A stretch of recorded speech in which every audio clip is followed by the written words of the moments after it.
canal bombar. Canal Vida Notáveis, vem se apaixonar.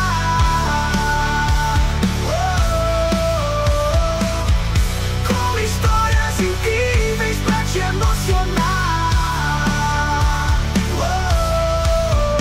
No canal Vida Notáveis, histórias vão te inspirar. Se inscreve e deixa um like pro canal bombar.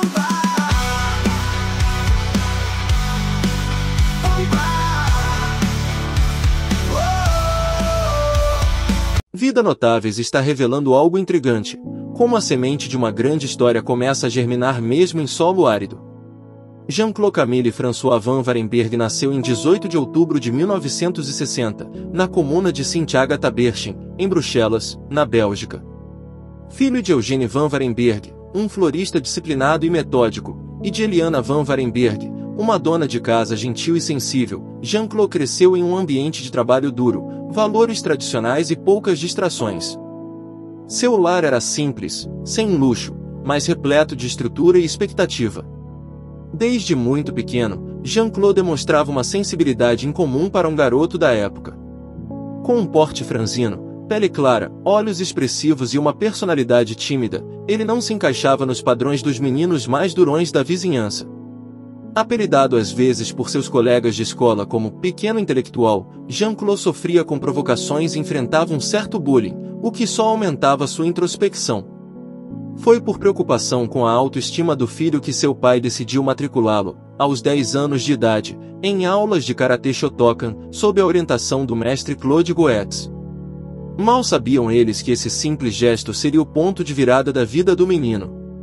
Jean-Claude mergulhou no karatê como se fosse sua salvação.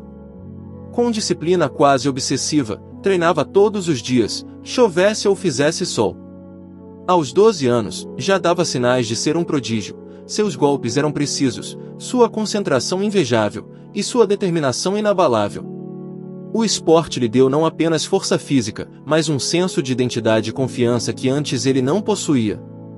Aos 15 anos, passou a treinar musculação, buscando fortalecer o corpo que ainda era esguio. Durante esse período, passou a frequentar academias com fisiculturistas muito maiores do que ele, o que o motivava ainda mais. Inspirava-se em figuras como Bruce Lee, Chuck Norris e Arnold Schwarzenegger, recortando fotos de revistas e colando nas paredes de seu quarto. Entre os 16 e 18 anos, Van Damme começou a competir profissionalmente em torneios de karatê e rapidamente se destacou. Ganhou diversos campeonatos europeus e acumulou um cartel impressionante com dezenas de vitórias. Em 1979, conquistou o título de campeão europeu de karatê da vácuo, um feito que o colocou no radar de muitos instrutores e atletas. Mas o que pouca gente sabe é que, paralelamente ao karatê, Van Damme também estudava balé. Isso mesmo! Durante 5 anos, treinou balé clássico como forma de aprimorar seu equilíbrio, controle corporal e elegância nos movimentos. Mais tarde, ele declararia: "O balé é a arte mais difícil que já pratiquei. Ele te exige tudo: força, flexibilidade, resistência, coordenação." Enquanto muitos jovens da sua idade sonhavam com estabilidade, Jean-Claude sonhava com os estúdios de cinema. Apaixonado por filmes de artes marciais e ação, ele começou a alimentar um desejo quase irracional: ser uma estrela em Hollywood. Em sua mente, ele já visualizava o caminho, ainda que isso significasse sair da zona de conforto e romper com o previsível. No início dos anos 1980, aos 20 anos, tomou uma decisão radical: vender tudo o que tinha, incluindo seu carro e parte de seus troféus, e embarcar para os Estados Unidos. Foi acompanhado do amigo Michel Kissi, que mais tarde também se tornaria ator. Juntos, com pouco dinheiro no bolso e quase nenhum domínio do inglês, aterrissaram na Califórnia em busca de um sonho praticamente impossível. Chegando em Los Angeles, Van Damme se deparou com uma realidade cruel. O brilho de Hollywood contrastava com a dificuldade da vida real. Sem contatos, sem status e sem fluência no idioma, o jovem belga teve que se virar. Trabalhou como entregador de pizza, manobrista, instrutor de karatê e até como garçom. Morava em apartamentos pequenos, dividia comida e muitas vezes não sabia o que o dia seguinte lhe reservava. Mas havia uma chama dentro dele que nunca se apagava. Em todos os momentos livres, Jean-Claude se dedicava ao treino físico e à tentativa de entrar em contato com produtores, diretores e agentes. Chegou a perseguir executivos de estúdios no estacionamento da Warner Bros. Apenas para entregar sua fita de demonstração. Tinha um mantra que repetia constantemente: não estou aqui para tentar. Estou aqui para vencer. Ele mal sabia, mas o universo já estava se preparando para dar sua resposta. Como diz o ditado, quem nasceu para brilhar, pode até cair, mas sempre levanta iluminando o caminho. Em meados dos anos 1980, Jean-Claude Van Damme era apenas mais um entre milhares de sonhadores vagando por Hollywood. Com um corpo escultural e técnica impecável, mas com o inglês carregado de sotaque e o nome difícil de pronunciar, ele parecia fora do radar das grandes produções. Mesmo assim, Van Damme não desistia. Fazia testes, ajudava como coreógrafo de lutas, figurante e até chegou a aparecer como um soldado dançarino no filme Ibreakin, 1984. É isso mesmo, ele está lá no fundo, de regata branca, dançando break. Foi também dublê de ação, inclusive tentando, sem sucesso, ser o primeiro predador do famoso filme com Schwarzenegger, mas acabou demitido por problemas com o traje e comportamento nos bastidores.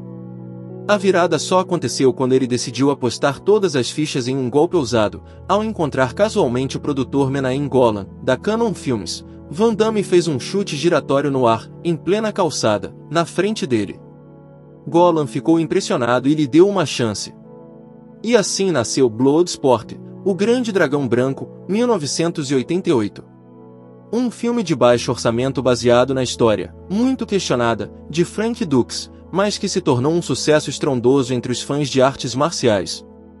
Era o que o público queria, lutas coreografadas com realismo, suor, disciplina e um protagonista carismático que não era americano, mas conquistava o coração do povo.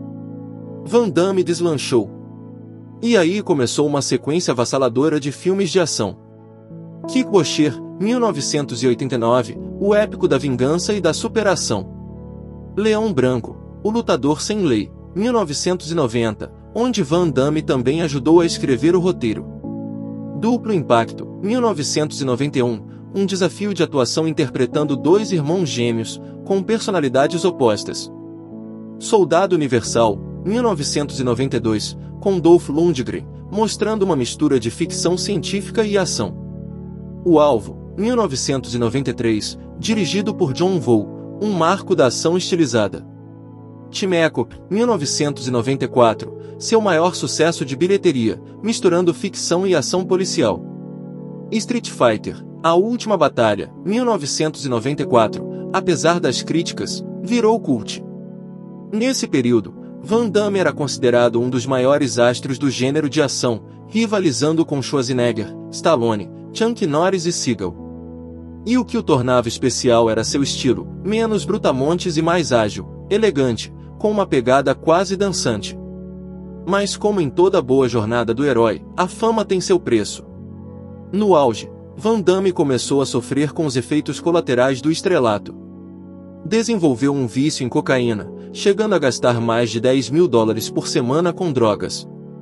O astro belga também teve problemas sérios nos bastidores, atrasos em filmagens, brigas com produtores e um comportamento errático que o afastava de projetos promissores. Sua vida pessoal também era instável.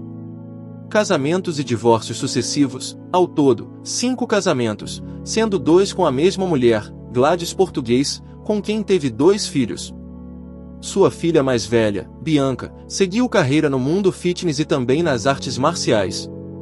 Em 1996, foi diagnosticado com transtorno bipolar, algo que ajudou a explicar seus altos e baixos. O próprio Van Damme declarou em entrevistas: "Durante anos, lutei contra mim mesmo.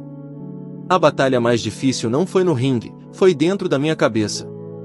Nos anos 2000, sua estrela parecia ter se apagado. Filmes lançados diretamente em DVD, pouca visibilidade na mídia e piadas sobre sua carreira pipocavam. Mas Van Damme não estava derrotado. Em 2008, deu um golpe de mestre, estrelou o filme JCVD, uma obra metalinguística onde interpreta a si mesmo, um astro em decadência que se vê envolvido em um assalto real. A atuação foi elogiada por críticos do mundo todo, mostrando um Van Damme humano, vulnerável e comovente. O retorno foi selado com chave de ouro em Os Mercenários 2, 2012, onde interpretou o vilão Jean Villain, nome digno de HQ. Ele brilhou novamente ao lado de Sylvester Stallone, Bruce Willis, Arnold Schwarzenegger e outros ícones dos anos 80 e 90. Mesmo fora dos grandes estúdios, Jean-Claude seguiu ativo, sempre produzindo, atuando, treinando e, principalmente, inspirando. Porque a vida de um notável nunca termina com um ponto final, mas com uma vírgula que convida outros a continuarem a história. Enquanto muitos dos seus contemporâneos saíram de cena ou se mantiveram discretos, Jean-Claude Van Damme reinventou sua presença no imaginário coletivo. E não foi apenas nos ringues ou nos sets de filmagem, mas na forma como lidou com suas próprias fraquezas, com as dores do passado e com a complexidade de ser humano em meio à fama. Após o sucesso inesperado de JCVD, Van Damme se tornou algo raro, um ídolo que abraça sua vulnerabilidade. Sua coragem em se expor como um homem com falhas, arrependimentos e dores emocionais conquistou um novo público. Ele mostrou que os verdadeiros heróis também choram, caem, mas se levantam com mais sabedoria. Nos bastidores, Jean-Claude começou a se dedicar ao que chamava de reconstrução pessoal. Abandonou as drogas, retomou sua relação com a ex-esposa Gladys, com quem vive novamente, e passou a investir tempo em meditação, filosofia oriental e cuidados com a saúde mental. Seu lado espiritual aflorou. Van Damme se tornou vegetariano e depois vegano, defensor da causa animal e da preservação ambiental.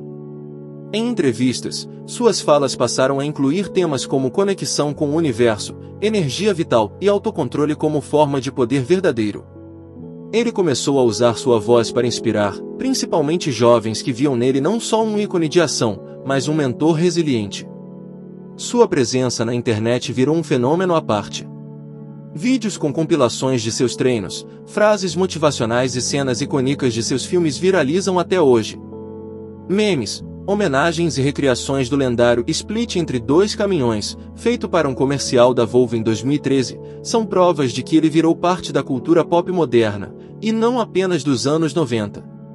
Entre seus projetos mais recentes estão a série Jean-Claude Van Johnson, 2016, uma sátira de ação onde ele brinca com sua própria imagem. Participações especiais em filmes e clipes de artistas como Swedish House Mafia e Snoop Dogg. Suporte a ONGs ligadas à proteção da fauna africana. Palestras e entrevistas com tom mais reflexivo e filosófico. E quando perguntado sobre o que mais gostaria de deixar como legado, ele respondeu: "Quero ser lembrado não como um homem que chutava forte, mas como alguém que caiu, aprendeu e nunca desistiu de se transformar." Entre os muitos aprendizados que a vida de Van Damme nos oferece, talvez o maior seja esse: o verdadeiro poder não está nos músculos, mas no domínio sobre si mesmo. Hoje, Jean-Claude Van Damme vive uma vida mais reservada, cercado pela família e pela arte. Seu corpo ainda impressiona, mas é sua mente, mais tranquila, mais sábia, que conduz seus passos. Ele continua treinando, estudando, escrevendo e sonhando. Porque, como todo notável, ele sabe que a jornada não termina quando os holofotes se apagam, ela apenas muda de forma.